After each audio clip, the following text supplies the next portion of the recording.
बिस्मिल्लाहिर्रहमानिर्रहीम। मैं समझता हूँ प्यार की बोली, मैं समझता हूँ प्यार की बोली, मेरी उर्दू से आशनाई है। अपने इस शेर के साथ प्यारे नाजरीन, मैं हूँ आपका दोस्त, आपका भाई मोहम्मद अमीन सादिक।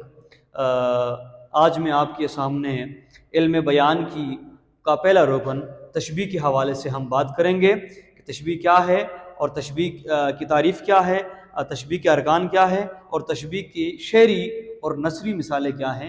इस हवाले से हम आज बात करेंगे। तो आइए चलते हैं अपने असल मौजू की तरफ। तशबीह जो है तशबीह इल्म में बयान का एक रुकन है। इसके लुग़वी मानी मुशाबिहत या मुमासलत ज़ाहिर करने के हैं, यानी मुशाबिहत सिमिलरिटी जिसको आप कहते हैं उसके ज़ाहिर करने के हैं। इन तशबीह की तारीफ़ इन अल्फाज में की गई है कि किसी मुश्तरका सिफत की बिना पर एक चीज़ को दूसरी चीज़ की मानंद या मुशाबह करार देने को हम तशबीह कहते हैं। यानी तशबीह इल्म बयान की एक किस्म है, यानी एक रुकन है, पहला रुकन है। यानी जिस तरह हमने ये बात पढ़ी थी कि इल्म बयान क्या है, यानी एक बात को मुख्तलिफ तरीक़ों से करने के अंदाज को हम इल्म बयान कहते हैं। तो इसी हवाले से हम इसी बात करते हैं। तो तशबीह क्या है? किसी एक चीज़ को किसी दूसरी चीज़ के मानंद किसी सिफत की बिना पर कह देना तशबीह है। यानी किसी एक चीज़ को किसी सिफत की बिना पर दूसरी चीज़ के मानंद करार देने को हम क्या कहते हैं? तशबीह कहते हैं। अब देखें कि हाँ, एक बात दूसरी है कि जिसमें किसी मुश्तरका सिफत की बिना पर एक चीज़ को दूसरी चीज़ के मानंद या मुशाबा करार देना, लेकिन जिसमें वो सिफत मुसल्लिमा तौर पर पाई जाती हो तो हम तशबीह देंगे। तो तशबीह के अरकान जो है, अरकान तशबीह जो है वो 5 है। मुशब्बा, मुशब्बा बिही, मुशब्बा बिही, हर्फ तशबीह, वजह तशबीह, गर्ज तशबीह, ये जो है 5 अरकान है। अब ये क्या है, इनको हम मिसालों के ज़रिए से जो है समझेंगे कि अब मुशब्बा क्या है। तो जिस चीज़ को किसी दूसरी चीज़ से तशबीह दी जाए उसे हम मुशब्बा कहते हैं। और हर्फ तशबीह क्या है? मुशब्बा बिही क्या है? जिस चीज़ के साथ किसी दूसरी चीज़ को हम तशबीह देते हैं उसे हम मुशब्बा बिही कहते हैं। हर्फ तशबीह क्या है? कि वो लफ्ज़ जो तशबीह देने के लिए हम लोग इस्तेमाल करते हैं। वजह तशबीह क्या है? हम तशबीह क्यों देते हैं? तो तशबीह देने की वजह यानी तरफ़ैन तशबीह की मुश्तरका सिफत है। यानी हम तशबीह तब देते हैं जब वो सिफत दोनों में मुश्तरका होती है, दोनों में वो सिफत जब एक जैसी सिफत पाई जाए तो हम तब तशबीह देते हैं। गर्ज तशबीह क्या है? तो तशबीह देने का मकसद यानी तहसीन है, किसी की तारीफ़ है या किसी की सिफत बयान करना है, किसी की बुराई है या किसी को नफरत आमेज़ अल्फाज इस्तेमाल करने हैं, तो उस वजह से हम तशबीह देते हैं। ये बात मैंने कहा है कि नोट के मुशब्बा और मुशब्बा बिही की मुश्तरका सिफत को हम तरफ़ैन तशबीह कहते हैं। बाज़ औक़ात, ये बात बड़ी अहम है कि बाज़ औक़ात वजह तशबीह का जिक्र नहीं होता, लेकिन जुमला पढ़कर फ़ौरन ज़हन में वजह तशबीह की तरफ मुंतकिल हो जाता है। कैसे?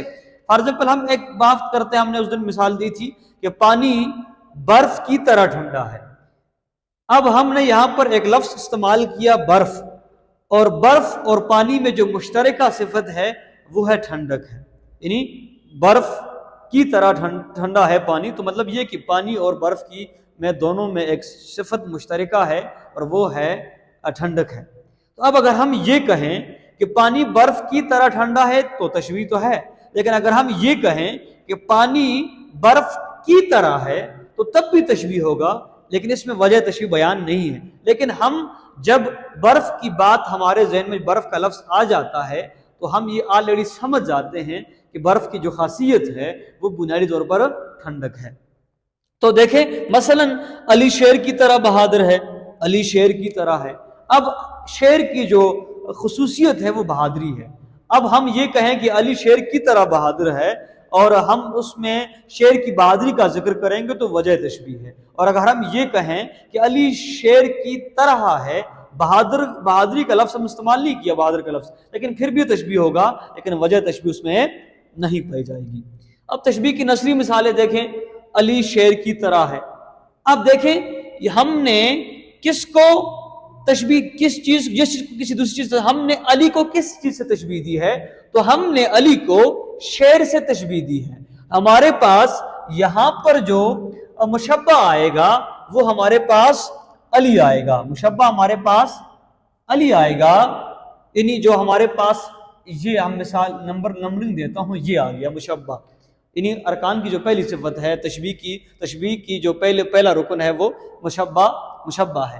تو ہم نے علی کو کس سے تشبیہ دی ہے؟ ہم نے علی کو شعر سے تشبیہ دی ہے۔ تو جس چیز کے ساتھ ہم نے تشبیہ دی ہے، جس چیز کے ساتھ ہم نے علی کو تشبیہ دی ہے تو وہ ہے شعر۔ تو ہمارے پاس شعر، ہمارے پاس مشبہ بھی ہے۔ کیا ہے ہمارے پاس؟ شعر کیا ہے؟ مشبہ بھی ہے۔ پھر ہم دونوں میں ہم نے ایک چیز استعمال کی ہے، ان دونوں کو تشبیہ دینے کے لیے ہم نے ایک حرف استعمال کیا ہے، وہ ہمارے پاس حرف ہے، حرف تشبیہ، وہ ہمارے پاس ہے کی طرح، یعنی یہ دیکھیں، ٹھیک ہے۔ پھر اس کے بعد ہم یہ دیکھیں ان میں وجہ کیا، تشبیہ دینے کی وجہ کیا تھی، اور وجہ ہمارے پاس ہے بہادری، وجہ ہمارے پاس کیا ہے؟ بہادری۔ اور غرض تشبیہ کیا ہے کہ ان دونوں کی یعنی علی کی بہادری کو ہم نے سامنے لانا ہے، علی کی بہادری ایک صفت ہے تو ہم نے اس صفت کو نمایاں کرنا ہے۔ یہ شعری نثری مثالیں ہیں۔ یا ہم یہ کہیں کہ پیرس کی سڑکیں آئینے کی مانند ہے، یہاں پر پوائنٹ دیکھیں، پیرس کی سڑکیں، پیرس ہمارے پاس مشبہ ہے، سڑکیں ہمارے پاس مشبہ بھی ہے، آئینہ ہمارے پاس جو ہے وہ ہمارے پاس آئینہ ہمارے پاس پیرس کی سڑکیں ہمارے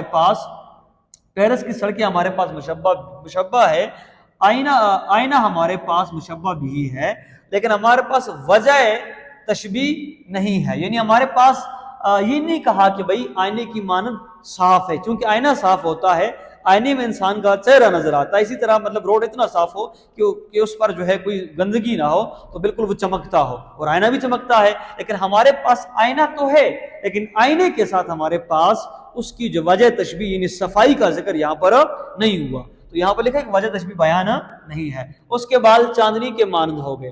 اب چاندنی کا جو رنگ ہوتا ہے وہ سفید ہوتا ہے، اور یہاں پر سفیدی کا ذکر نہیں ہے، تو وجہ تشبیہ یہاں پر بھی بیان نہیں ہوئی۔ امید ہے کہ آپ انشاءاللہ نثری جو ہے مثالیں سمجھ گئے ہوں گے۔ اب چلتے ہیں ہم شعری مثالوں کی جانب۔ تو پہلا شعر دیکھیں کہ شمع کے مانند ہم اس بزم میں چشم نم آئے تھے، شمع کی مانند ہم اس بزم میں چشم نم آئے تھے دامن پر چلے، یعنی دیکھیں شمع کے مانند ہم اس بزم میں چشم نم آئے تھے دامن تر چلے۔ اب یہ شعر ہے، اور شعر میں ہم ان کے رکن پارٹس دیکھتے ہیں کہ ہمارے پاس مشبہ کیا ہے؟ شمع کے مانند۔ اب شاعر نے خود کو مشبہ یعنی شمع سے جو ہے وہ ہم ہے، یہاں پر ہم یعنی شاعر خود ہے، ٹھیک ہے، انہوں نے خود کو مشبہ قرار دیا ہے اور خود کو تشبیہ دیا شمع سے، اور مشبہ بھی کیا ہے؟ ہمارے پاس وہ شمع ہے، اور ان دونوں کی مشترکہ صفت کیا ہے؟ حرف تشبیہ ہمارے پاس کے مانند ہے، وجہ تشبیہ ہمارے پاس کیا ہے؟ چشم نم اور دامن تر، یعنی مراد رونا ہے، انسان روتا ہے تو آنکھوں سے آنسو بہتے ہیں، شمع جلتی ہے تو موم بتی جب جلتی ہے تو اس کے جو ہے وہ قطرے نیچے گرتے ہیں، تو جب یہ مطلب شمع کے جلنے کو انہوں نے چشم نم کہا ہے، اور ان قطروں کو نیچے بہنے کو یعنی کہا ہے کہ ان کے نیچے بالکل جو ہے شمع کے پاس نیچے دامن کی طرف نیچے اس کی طرف زمین کی طرف قطرے بہتے ہیں، تو اس کو انہوں نے کیا کہ دامن کہا ہے، یعنی غرض تشبیہ ہمارے پاس یہاں پر کیا ہے؟ غم کو نمایاں کرنا ہے۔ پہلا شعر کی سمجھ آئی ہوگی انشاءاللہ۔ دوسرے شعر کی طرف جاتے ہیں کہ زندگانی و مرگ بھی کیا ہے، زندگانی و مرگ بھی کیا ہیں، ایک مثل خیال و دیگر خواب، ایک مثل خیال و دیگر خواب۔ اب دیکھیں کہ مندرجہ بالا شعر میں دو تشبیہات ہیں، یعنی پہلے مصرع میں شاعر نے زندگی اور مرگ کا ذکر کیا ہے، دوسرے میں پہلے مصرع کی وضاحت کرتے ہوئے زندگی کو خیال اور موت کو خواب سے تشبیہ دی ہے۔ تو انشاءاللہ آپ ان کے ارکان تشبیہ بھی جب آپ ان کے ارکان تشبیہ یا آپ نے ارکان تشبیہ کی اگر آپ کو تعریف آتی ہے، ہم نے پڑھ لیا ہے، انشاءاللہ ان کے ارکان تشبیہ آپ خود بھی جو ہے وہ ڈھونڈ سکتے ہیں۔ یہ آپ کے لیے ایک قسم کی مشق ہے۔ پرہوں میں غالب کا شعر دیکھیں کہ پرہوں میں شکوے سے یوں راگ سے جیسے باجا، پرہوں میں شکوے سے یوں راگ سے جیسے باجا، ایک ذرا چھیڑیے پھر دیکھیے کیا ہوتا ہے۔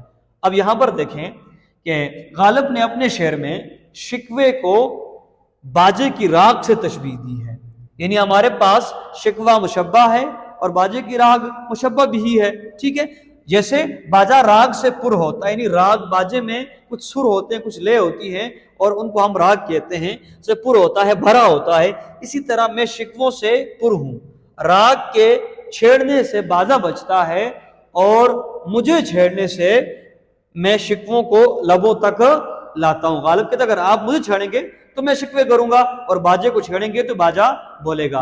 कहने का मकसद गालिब का ये है कि भाई मैं एक बाजे की तरह हूं और बाजे में जैसे राग भरे होते हैं ऐसे मुझ में शिकवे भरे हैं, इसलिए मुझे छेड़ने की जो है ज़हमत ना कीजिएगा, वरना फिर आपको भी अफसोस होगा।